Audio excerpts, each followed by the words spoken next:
Hello friends, welcome back to Chitra science hub. आज का हमारा टॉपिक है काइनेटिक्स ऑफ फास्ट रिएक्शंस।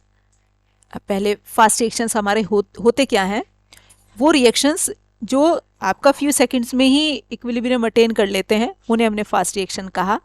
तो वो रिएक्शन जो इतनी जल्दी से होते हैं कि आपका जो है जो हमारे रिएक्टेंट आप जो मिल के प्रोडक्ट फॉर्मेशन करते हैं, तो रिएक्टेंट की मिक्सिंग में जितना समय लगता है उससे पहले ही वो रिएक्शन हमारे हो जाते हैं। तो इसलिए कन्वेंशनल मेथड से हम उनकी काइनेटिक्स को नहीं स्टडी कर सकते, क्योंकि बहुत ज़्यादा फास्ट होते हैं। तो इस वजह से कन्वेंशनल मेथड से हम उनकी स्टडी नहीं कर सकते।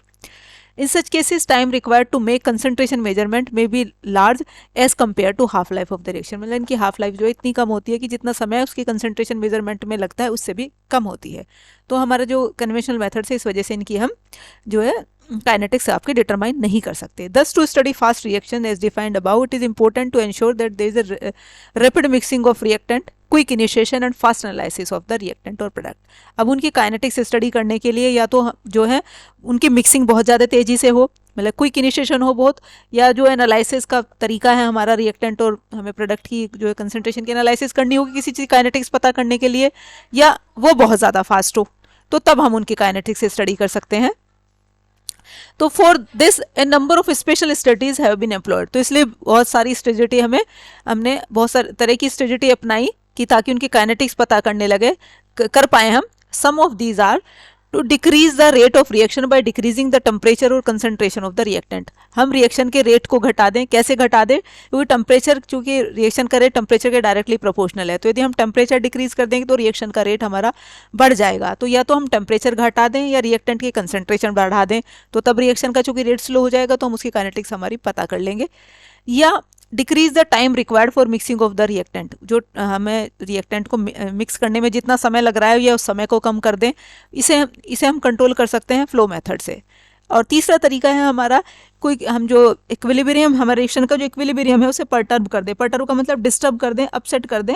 And follow the changes occurring during the relaxation of the system to the same or new equilibrium. अब हमने पुराने इक्विलिब्रियम को तो डिस्टर्ब कर दिया, अब सिस्टम नए इक्विलिब्रियम को अटेन करेगा।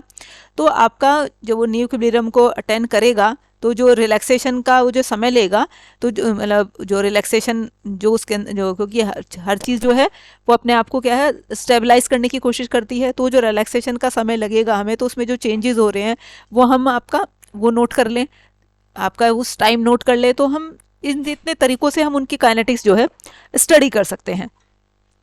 अब कुछ ये हमारी कुछ टेक्निक्स हैं जो हम जिनकी हेल्प से हम फास्ट रिएक्शंस की काइनेटिक्स स्टडी करते हैं। उनमें से पहली है फ्लो टेक्निक, रिलैक्सेशन मेथड, और तीसरी है स्पेक्ट्रोस्कोपिक मेथड, और स्पेशली एनएमआर स्पेक्ट्रोस्कोपी से हम जो है काइनेटिक्स पता करते हैं फास्ट रिएक्शन की। रिलैक्सेशन मेथड जो है हमारा, ये फर्दर ये भी हमारा हमने ये टू ग्रुप्स है, हमने टू ग्रुप्स में आपका जो है डिवाइड किया। आपका किसके बेसिस पे?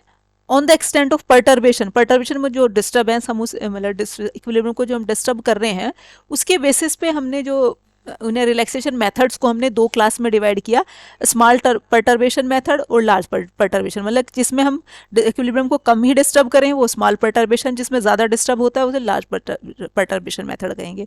स्मॉल परटर्बेशन मेथड के अंदर आएगा हमारा टेम्परेचर जंप मेथड और प्रेशर जंप मेथड, और लार्ज परटर्बेशन मेथड के अंदर आएगा हमारा फ्लैश फोटोलाइसिस मेथड।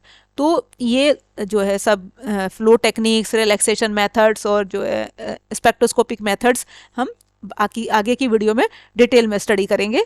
तब तक के लिए थैंक यू।